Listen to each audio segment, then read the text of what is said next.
The chandeliers of the Avalon Grand Hotel dripped with light like liquid diamonds, scattering reflections across marble floors polished to a mirror's sheen. The air smelled faintly of champagne and money, an intoxicating mixture that promised power to those who could afford it. Adrian Vale stood near the balcony doors, his tailored black suit fitting like armor, his expression carved from ice.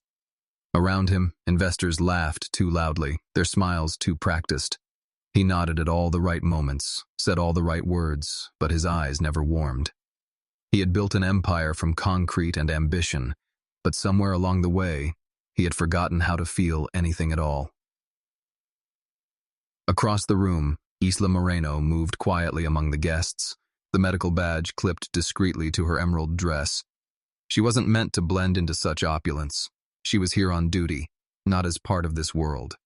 Her job was simple: stay unseen, but ready. The hotel manager had told her she'd barely be noticed. Yet in a hall full of glittering gowns and arrogance, her calm presence stood out more than she realized.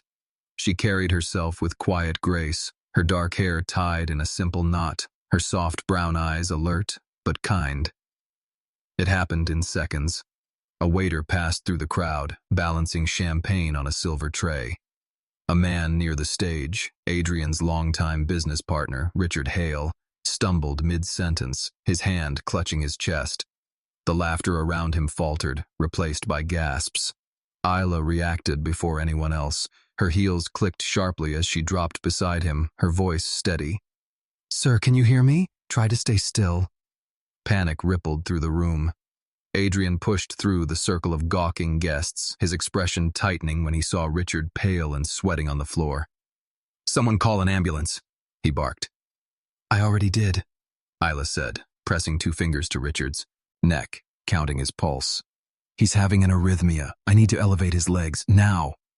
Adrian blinked, momentarily thrown off by the authority in her tone. People obeyed him. No one ordered him around.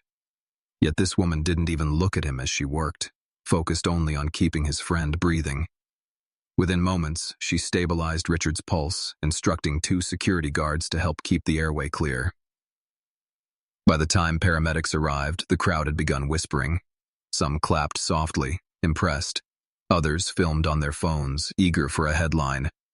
Isla rose to her feet, smoothing her dress with trembling hands. Her heart was pounding, but her face stayed calm. She hated attention. She did this every day in far less glamorous places. Adrian stepped closer, studying her with an unreadable expression. His blue eyes, sharp as glass, searched her face. "You seem very proud of yourself," he said, his tone casual but cutting. She froze, confused. "I was doing my job." "Of course you were," he said, the faintest trace of a smirk touching his lips. "But you certainly made sure everyone saw how selfless you could be. Nurses and charity workers always do." Her breath caught. "Excuse me?" He shrugged, swirling the champagne in his glass as if bored. "You enjoy the applause, don't you? The gratitude. The little moment where everyone looks at you like a savior. Don't act like it's all pure intention." Color rushed to her cheeks, humiliation burning her throat. Around them, people were watching. Wealthy faces, half curious, half amused. She wanted to disappear, to fade into the wallpaper where she belonged. Yet instead she looked straight into his eyes, and for the first time she saw something there that didn't match his cruelty. Beneath the arrogance there was weariness, an old ache, like a man tired of pretending not to bleed. "I didn't do it for attention," she said softly. "But maybe you wouldn't understand that." Adrian's jaw tightened. For a brief moment he seemed caught off guard. Then he laughed, a low, humorless sound. "You're right, I don't." Without another word, Isla turned away, her heels clicking against marble as she walked toward the service hall. Behind her, whispers followed, and Adrian stood motionless, the taste of bitterness rising in his throat. He told himself he didn't care. Yet when he glanced toward the door she had vanished through, he realized he couldn't stop looking. And though neither of them knew it yet, that fleeting moment, born of insult and misunderstanding, had just tied their fates together in ways that would change them both forever. The night sky hung over the city like black silk dusted with diamonds as the Avalon Grand emptied after midnight. Adrian Vale stood alone on the balcony, the cool wind cutting through his thoughts sharper than the bourbon in his glass. He told himself he was annoyed that a nurse had embarrassed him in front of potential investors, but deep down, something else stirred. Her words had stuck like a splinter under his skin. Maybe you wouldn't understand that. He didn't like how her voice still echoed in his head hours later. He didn't like the way she had looked at him either. Not afraid of him, not impressed by him, just sad for him. 3 days later, her name was everywhere, though, not because of what she had done, but because of what he said. The clip from the gala had surfaced online, his voice clearly audible, calling her a charity addict pretending to care for sympathy. The video had spread like wildfire with headlines painting him as a cruel billionaire mocking a nurse. Public relations teams tried to contain it, but the damage was already done. Comment sections filled with rage, the internet turning her into both victim and villain overnight. Some people called her a hero, others accused her of leaking the clip herself for fame. Isla Moreno had been at the community hospital when she saw her own face on a news screen above the waiting room. Her hands trembled as she handed a chart to another nurse. Her phone buzzed non-stop with messages, some supportive, some hateful. She turned it off before the words could hurt more. She wanted to hide, but she still had a shift to finish. Her mother's hospital bills weren't going to disappear because a millionaire had decided to humiliate her. She kept working through the storm, pretending the whispers in the hallway didn't sting. By evening, she was called into her supervisor's office. They said the board had concerns about the hospital's reputation. She tried to explain that she hadn't spoken to the press, that she never wanted attention, but policy was policy. They suspended her without pay until the noise died down. She walked home under streetlights that flickered like broken stars, her mind heavy with disbelief. Her mother asked what was wrong, but Isla only smiled and said she was fine. She didn't tell her that the man who had mocked her compassion had taken away the job that kept their world from collapsing. At the same time, Adrian sat in his office, surrounded by silence. His assistant tried to show him reports about plummeting stock sentiment and public outrage, but he barely listened. He stared at the video again, at his own cold eyes, at the moment she flinched when he spoke. For the first time, he saw himself the way others saw him, heartless, entitled, empty. He poured another drink to drown the guilt clawing up his throat, but it didn't fade. His mother called that night, her voice soft but sharp with disappointment. She reminded him of the nurse who had saved her life years ago when she was battling cancer. She told him that people like Isla were the reason she was still alive. The words hit him harder than any headline. He couldn't shake the memory of Isla's calm face as she helped his partner on the floor that night, fearless and focused. Maybe she wasn't pretending, maybe she was too. The only real thing in that entire room. The next morning, Adrian's publicist insisted he issue an apology, but pride strangled his conscience. He told himself it would pass, that people would forget, as they always did. But fate wasn't done teaching him humility. 1 week later, he was at another event at a downtown conference hall trying to prove nothing had changed. Cameras, flashed interviews, flowed the world pretending all was normal. Then he saw her again. Isla stood backstage in a plain white uniform, helping a vendor who had cut his hand.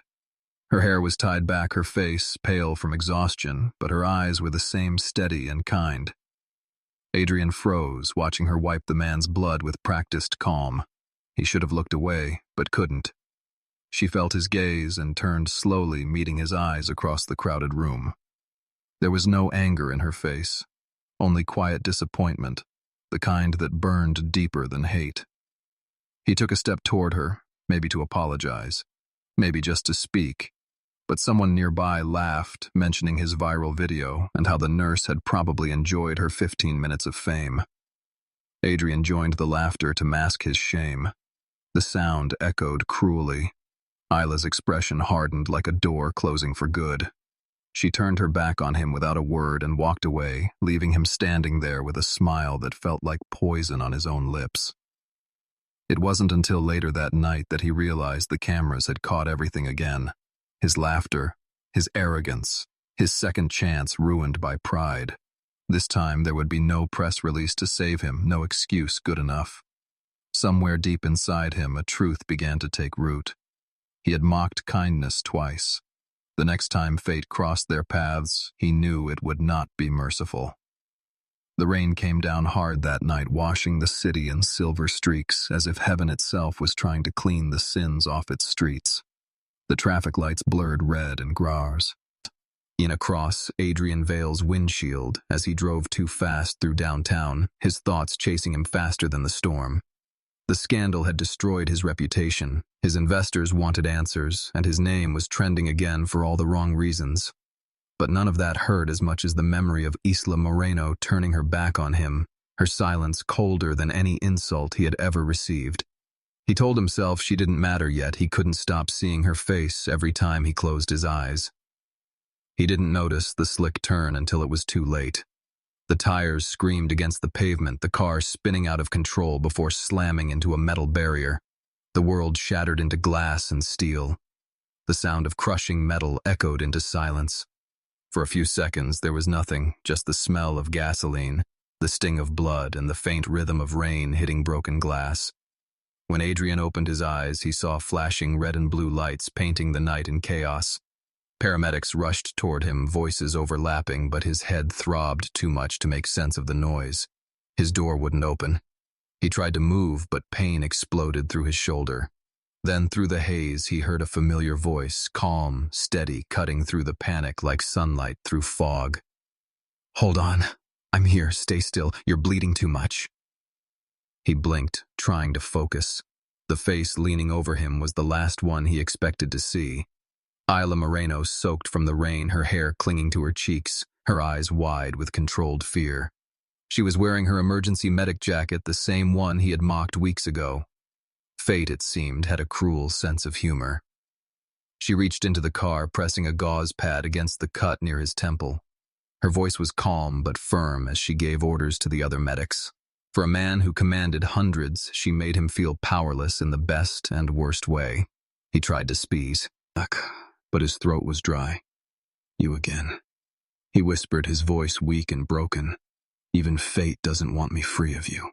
"You shouldn't joke right now," she said sharply, but her hands trembled just slightly as she worked. He could barely see her face through the rain, yet something inside him shifted. She wasn't supposed to care.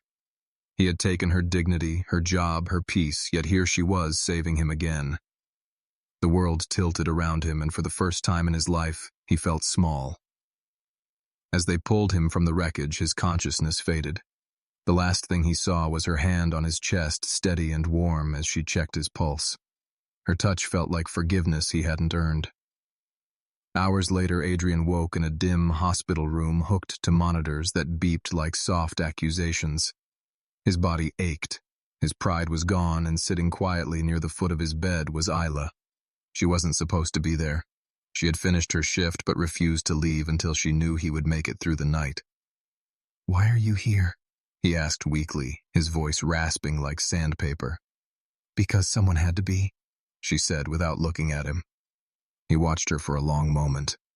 The woman he had mocked now sat beside him without a trace of anger. There was only tired compassion and something deeper he couldn't name. When the doctor entered the room and assigned Isla temporarily to his care, he almost laughed at the irony. She didn't protest, but her eyes told him she would rather be anywhere else.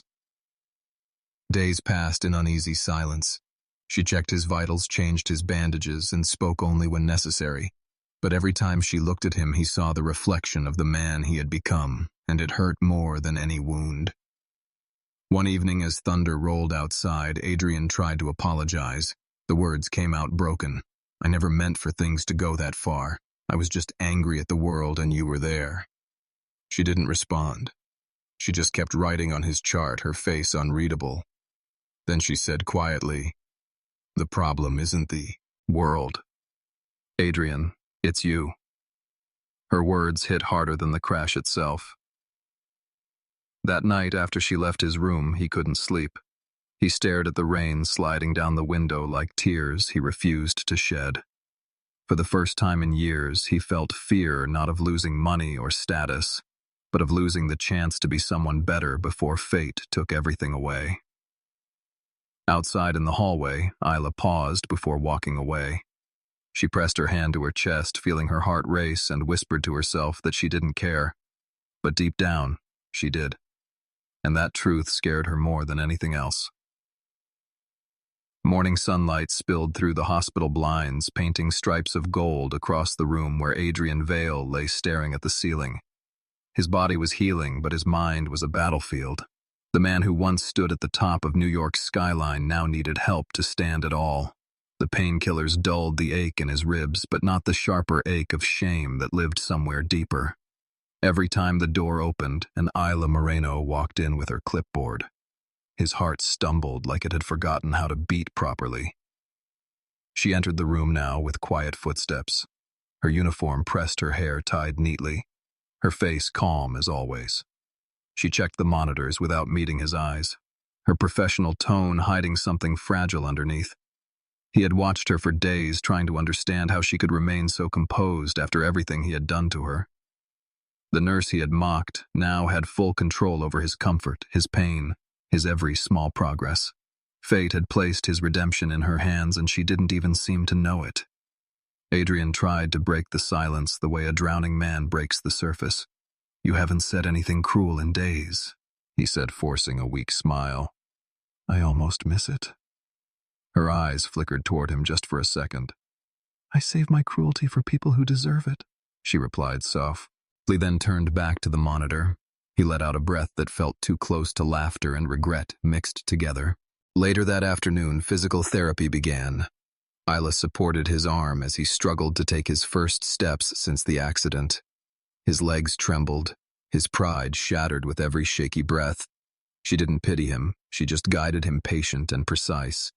Each time he stumbled, her voice steadied him, calm as water, strong as stone.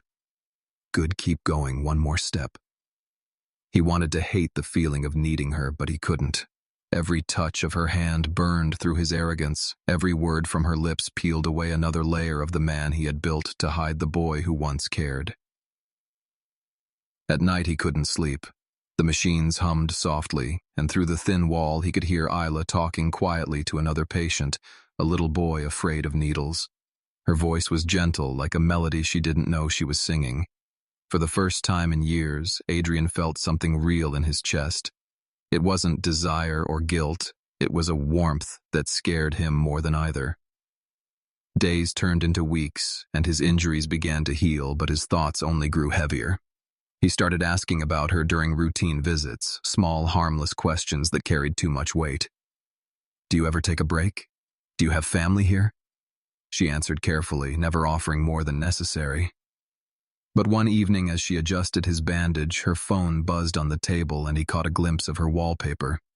It was a picture of an older woman in a hospital bed, smiling weakly, holding Isla's hand. "Your mother?" he asked quietly. She hesitated, then nodded. "Stage 4, lymphoma," she said softly, her voice breaking just slightly. "I work extra shifts to keep her treatment going." Something inside him twisted.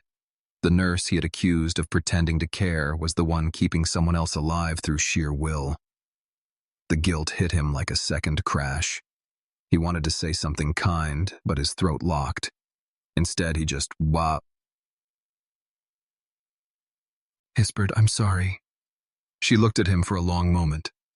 "I don't need your apology, Adrian. I need you to learn from what you did." Then she walked out, leaving him in silence again. That night he sat in the dim light of his room, replaying her words until they became a vow.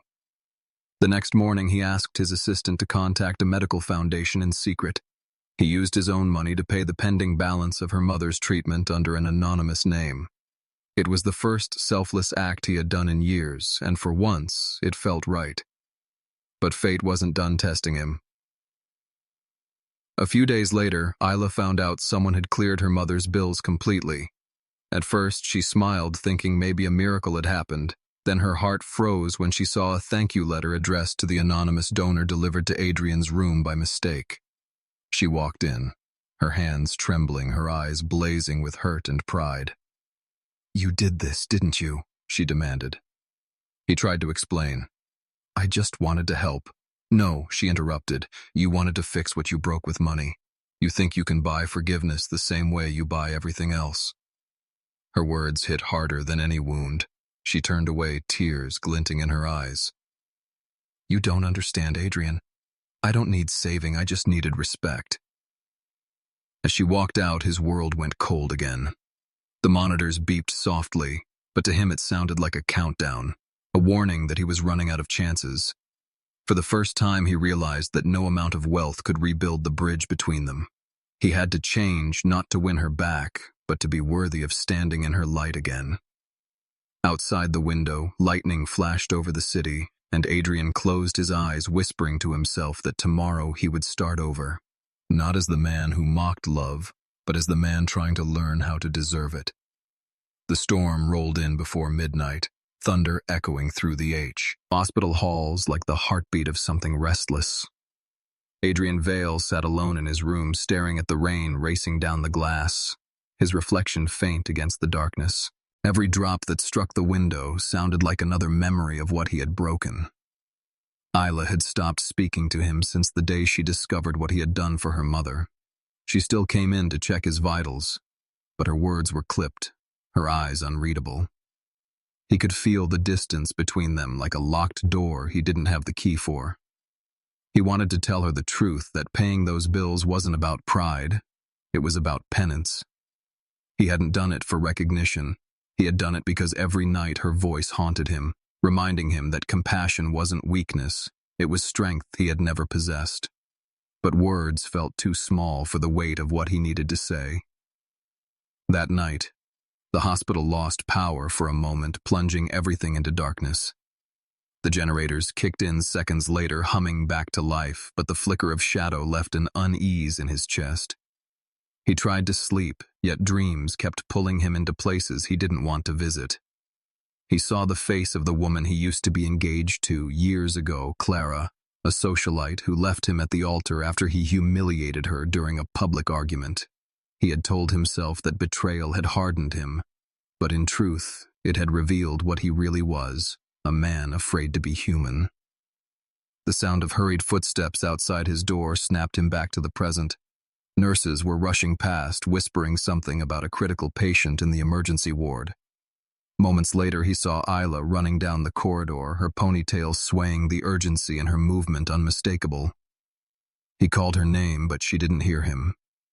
His heart raced with a strange instinct to follow, but his body still wasn't strong enough. He pressed the call button for assistance, but no one came. The storm outside had knocked out part of the communication line. Minutes felt like hours until he finally forced himself to stand. Pain burned through his ribs, but he pushed forward, limping toward the hallway. The air smelled faintly of disinfectant and rain. Down the corridor, he saw Isla in the emergency wing, surrounded by nurses and doctors fighting to save a young girl barely breathing.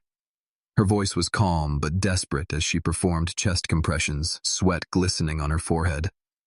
Adrian froze, watching her fight for that child's life with a kind of fire he had never seen before. It wasn't about duty, it was about heart. She refused to stop, even when the doctor said it was over. When the little girl finally coughed weakly and gasped for air, Isla broke down, trembling in relief. Adrian felt his throat tighten, the scene cutting deeper than he expected. He realized in that moment that everything he had mocked in her was everything he wished he still had. She wasn't pretending to care, she was surviving by caring. She was what he could never be, selfless, even in a world that mocked goodness. Later, when the ward settled, he found her sitting alone by the vending machine, her uniform stained with blood, her eyes tired but shining. He approached slowly, afraid his presence would only bring her pain. "You saved that girl's life," he said quietly. She didn't look at him. "It's my job." "No, it's more than that," he replied. "You save people, even when they break you in return." Her eyes finally met his, and for a long time neither spoke. The storm outside softened to a drizzle, and in the silence between them, something fragile began to rebuild. She sighed and said softly, "Why can't you just let things be? Adrian, why do you always try to make everything right with grand gestures? Because I don't know how to be small," he whispered. "I was raised to win, not to feel, and now I don't even know what I'm fighting for."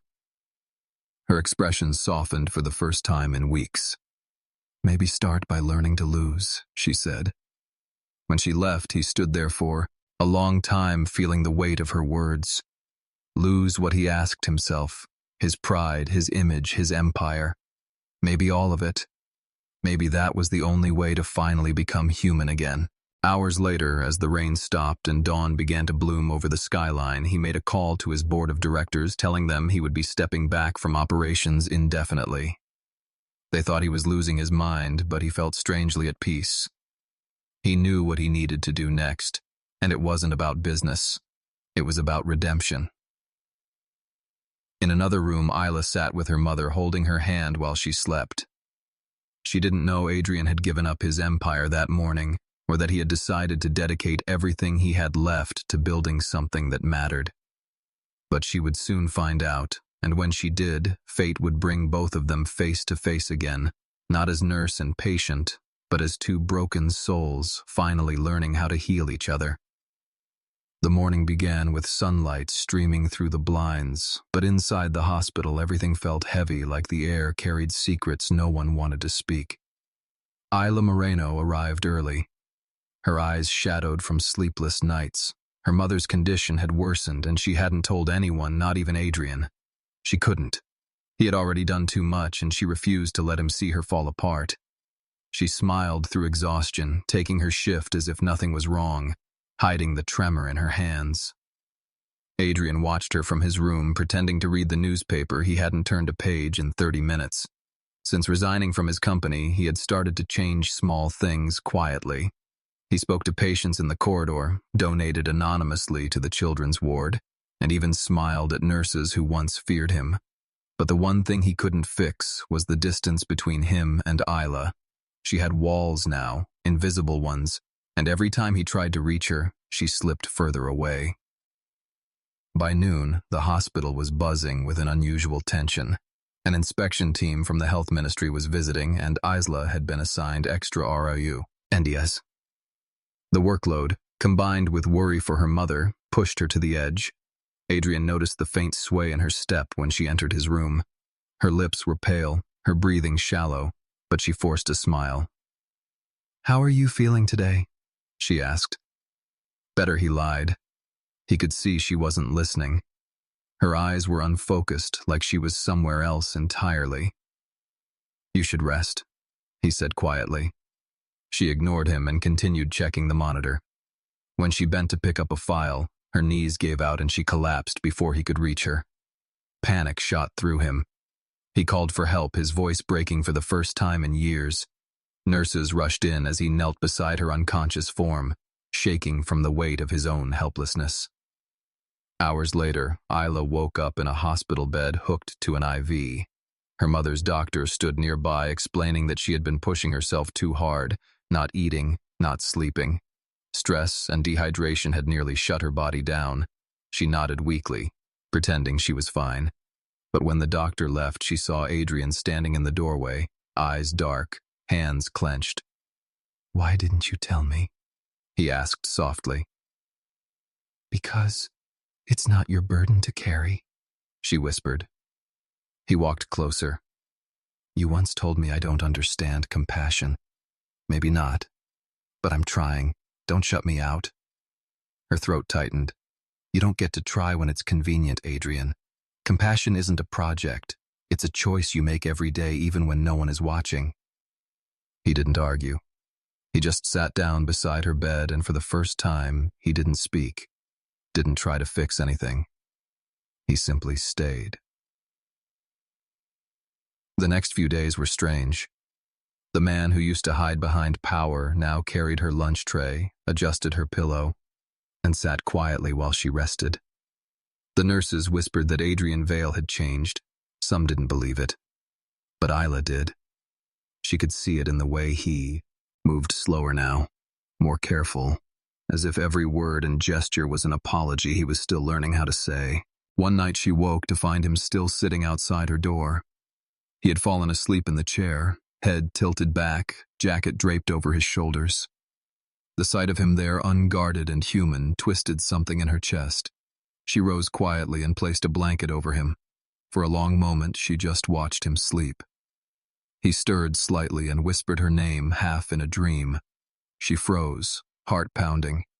He looked peaceful, like the man he could have been if he hadn't built his life on walls of pride and fear. The next morning, news spread that Isla's mother had taken a sudden turn for the worse. She was transferred to intensive care, her heartbeat unstable.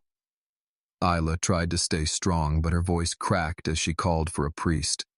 Adrian found her in the hallway, trembling. She didn't have to say anything. He just pulled her close, and she broke down in his arms. When the monitors flatlined hours later, the sound carved through the silence like a blade. Isla didn't scream. She just stood there frozen as the nurse covered her mother's body. Adrian stayed by her side, silent, his hand on her shoulder, steady and warm. That night she sat alone in the chapel, the candles flickering against her tears. Adrian entered quietly and sat beside her without a word. Finally she whispered, "I don't know how to live without her." "Then live for her," he said. "Build the clinic you dreamed of. I'll help you do it." She turned to him, eyes red but burning with something fierce. "You can't buy redemption, Adrian. You have to earn it." "I know," he said, "and I will." When she walked out of the chapel, he remained behind, staring at the cross above the altar. For the first time in his life, he prayed not for success or forgiveness, but for the strength to keep every promise he had made to her. Outside, the rain began again, soft but endless, like the beginning of something neither of them could yet understand. The night after her mother's funeral was colder than the wind that swept across the city. Isla walked out of the chapel, still wearing the black dress that clung to the scent of roses and loss. Every step felt heavy, like the earth itself wanted to hold her down. She had no tears left, only silence. The kind of silence that hurt more than screams. Adrian followed her at a distance, afraid that his presence would wound her further. He had promised to help her build the clinic in her mother's name, but tonight that promise felt hollow against the weight of her grief. When Isla reached the hospital entrance, she stopped and turned. "You shouldn't follow me," she said, her voice barely more than a whisper. "I don't want your pity." "It's not pity," Adrian replied softly. "It's responsibility." Her eyes glistened, but not from sadness, this time from anger. "You don't get to claim responsibility for my pain," she said. "You already did enough." He wanted to argue, but the words died in his throat. She turned away, disappearing through the glass doors, leaving him standing in the rain again. That night he didn't go home. He sat outside her hospital room, even though she wasn't inside it. The nurses whispered among themselves, wondering if the billionaire had finally lost his mind. He ignored them all. Hours passed, the hallway grew quiet, and still he stayed. The cold marble floor beneath him felt like penance. Each second stretched into eternity. When dawn broke, the sky burned pink against the city skyline, and he finally closed his eyes. But rest never came. Instead, he dreamed of his past, of the people he had trampled to get to the top of his empire, of the father who told him that emotion was weakness and love was a liability. The words echoed in his skull until he woke with a start, drenched in sweat, his heart pounding. For the first time, he whispered aloud, "I was wrong." Later that day, Adrian attended a meeting with his foundation team. He announced that he was liquidating part of his real estate portfolio to fund the construction of a free health clinic in the name of Maria Moreno Isla's mother. The board looked at him like he had lost his mind, but he didn't care. Let them talk, he thought. He was done living for appearances. Meanwhile, Isla threw herself back into work. She volunteered for long shifts, refusing to rest. Every patient she treated reminded her of her mother. Every smile from a child reminded her that love wasn't gone. It had just changed shape. But late one night as she left the ward, she found Adrian again sitting outside the emergency wing holding 2 cups of coffee. "You're still here?" she asked, tired but curious. I said I wouldn't leave until you let me help, he said, handing her one cup. She took it hesitantly and sat down beside him. For a while they said nothing. The hospital lights flickered softly and rain tapped against the windows. Then she asked, "Why are you doing this? Adrian, what do you gain from it?" He looked down at the floor. Maybe nothing. Maybe peace. Maybe I'm just trying to be someone my mother wouldn't be ashamed of. She studied him for a long moment, then said quietly, "Maybe redemption isn't about fixing the past. Maybe it's about choosing better every day." He smiled faintly. "Then let me start by choosing to be here for you." Before she could answer, the loudspeaker cracked overhead, calling for an emergency and intensive care. Isla jumped to her feet, rushing toward the elevator. Adrian followed instinctively, ignoring the security guard's protest. When they reached the ward, the sight froze them both. A power surge had knocked out the oxygen supply system. Patients were struggling to breathe, nurses running frantically. Isla took command, her voice firm, giving orders like a soldier in battle. Adrian watched as she moved between patients, her face lit only by the emergency lights. Without thinking, he grabbed spare oxygen tanks from the supply closet, carrying them to her. Sweat poured down his neck, pain flaring in his injured shoulder, but he didn't stop. For the first time in his life, he wasn't the man giving orders. He was the man saving lives. When the crisis finally passed and the backup system came back online, Isla turned to him, trembling with exhaustion.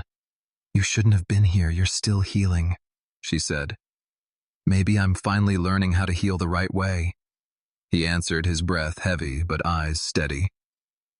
For the first time since her mother's death, she smiled just a little, and it broke something open inside both of them.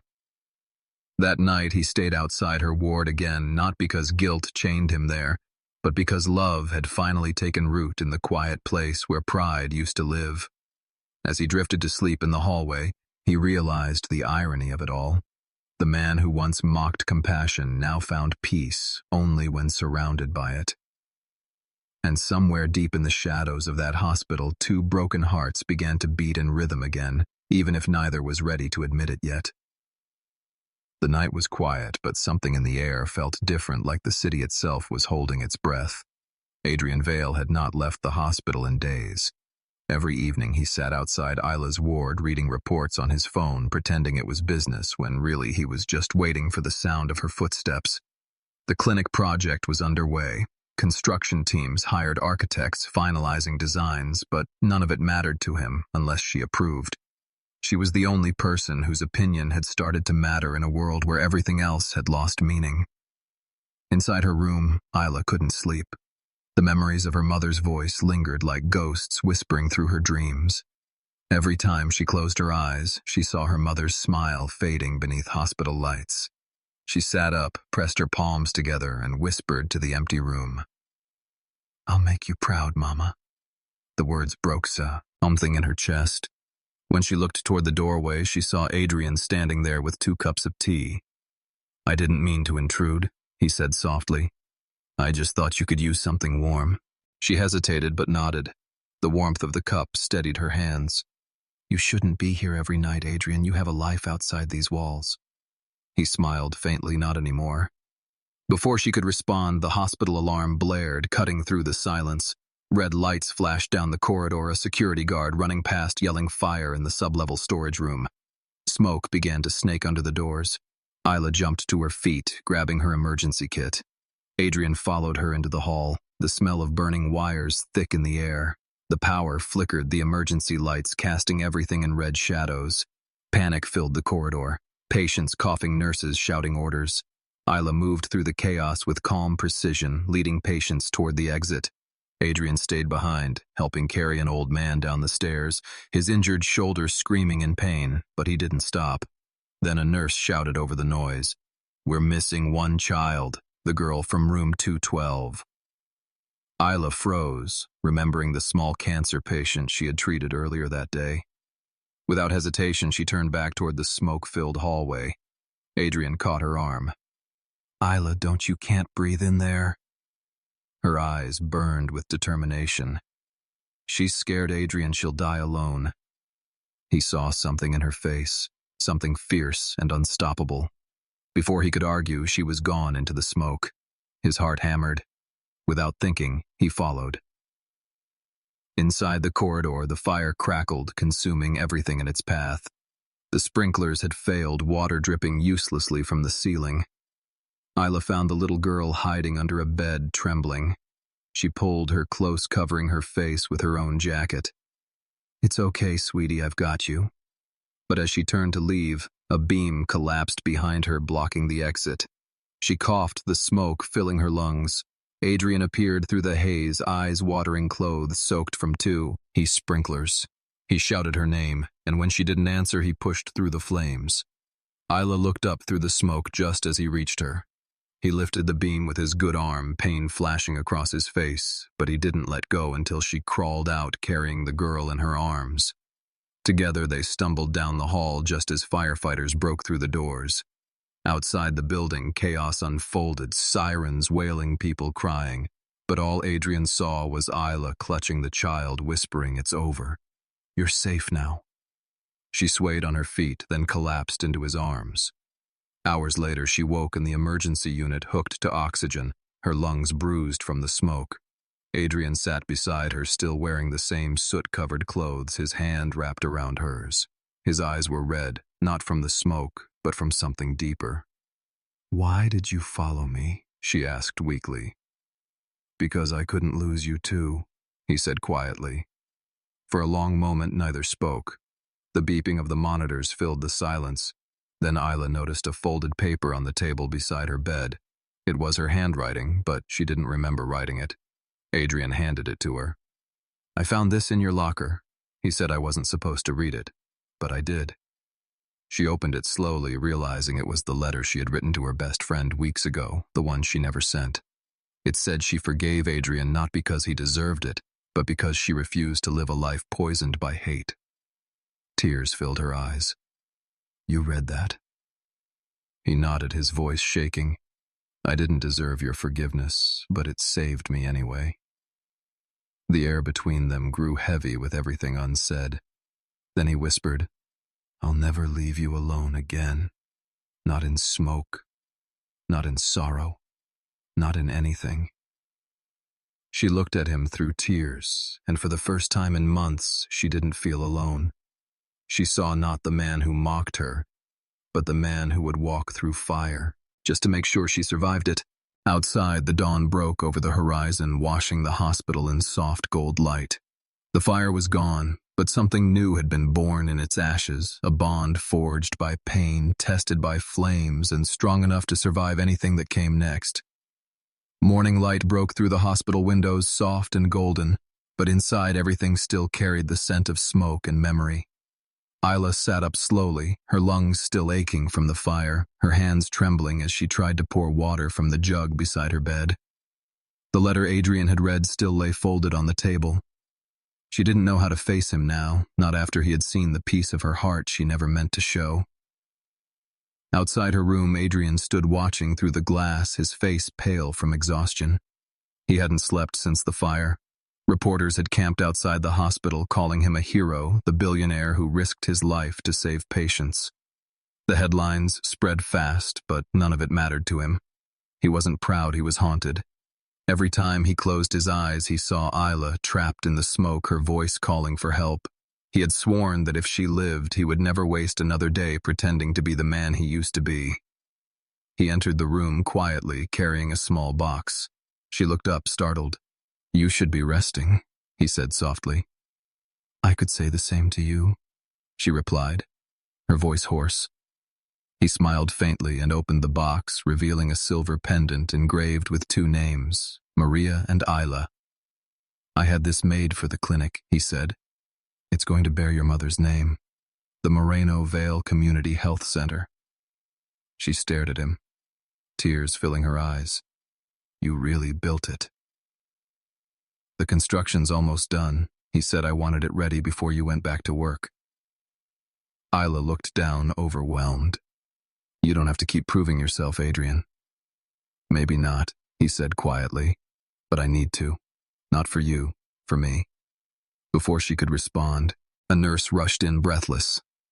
"Mr. Vale, you need to see this." Adrian followed her to the corridor where a television was showing a breaking news report.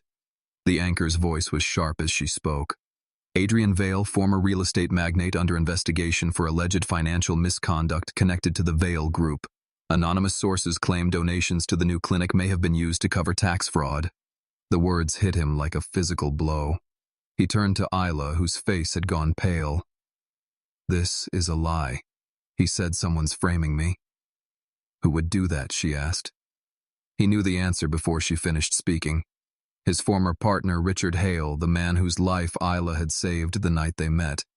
The same man who had quietly taken control of the Vale Empire while Adrian was in recovery. Adrian clenched his fists. "He's trying to destroy everything." "You can fight this," Isla said, but her voice trembled. He shook his head. "Not without evidence. And if I'm seen defending myself now, they'll say I'm trying to protect my name, not the clinic." "So what will you do?" she whispered. He looked at her eyes, soft but fierce. "I'll disappear long enough for the truth to surface, but I need you to keep the clinic alive." Her chest tightened. "You're asking me to lie for you." "I'm asking you to believe in me," he said, his voice breaking. That night, Adrian left the hospital under a false name, escorted by a private investigator gathering proof against Richard. The world believed he had fled out of guilt. News anchors called him another greedy billionaire exposed. Isla refused to speak to reporters no matter how much they provoked her. She spent her nights at the half-finished clinic supervising construction, reading the headlines with silent anger. Weeks passed with no word from him. The world moved on, but she couldn't. Every night she checked the pendant he left behind, running her fingers over the engraved names. One evening, as she locked the clinic door, a black car pulled up. A man stepped out and handed her a sealed envelope. Inside was a single note written in Adrian's handwriting.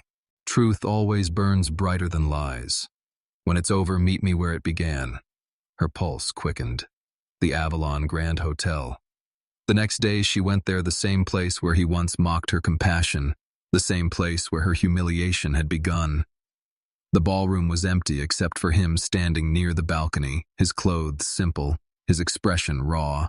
He looked nothing like the man from that first night. "It's over," he said quietly. Richard confessed. He tried to use the foundation to launder money, but the investigators found everything. Isla's eyes filled with relief and disbelief. "You cleared your name." "No," he said. "I cleared hers, your mother's. The clinic is free from any scandal. It's yours now." She stepped closer, the emotion too much to contain. "You gave up everything." He smiled faintly. "Maybe that's what I was supposed to do. I had to lose the world to understand what love really means." For a long time they just stood there, the silence between them, full of everything they had been through. The same hall that once echoed with mockery now felt like forgiveness. When she finally spoke, her voice was soft. "What happens now?" He looked at her eyes full of light. "Now I wait for you to tell me if there's still a place for me in your world." She reached out slowly, taking his hand. "You've already been there, Adrian," she said. "You just had to find your way back." Outside, the sky turned crimson as the sun set over the city. For the first time in years, Adrian Vale wasn't running from anything. And for the first time, Isla felt peace, knowing that the man who once mocked her love now stood before her, humbled, redeemed, and finally worthy of it. The night breeze swept softly through the open terrace of the Avalon Grand where it had all begun months ago. The world had seen Adrian Vale fall from grace only to rise again stripped of arrogance and burdened with truth. His empire was gone, his reputation barely healing, yet the one thing that mattered most stood before him in a pale blue dress, her eyes reflecting both love and pain.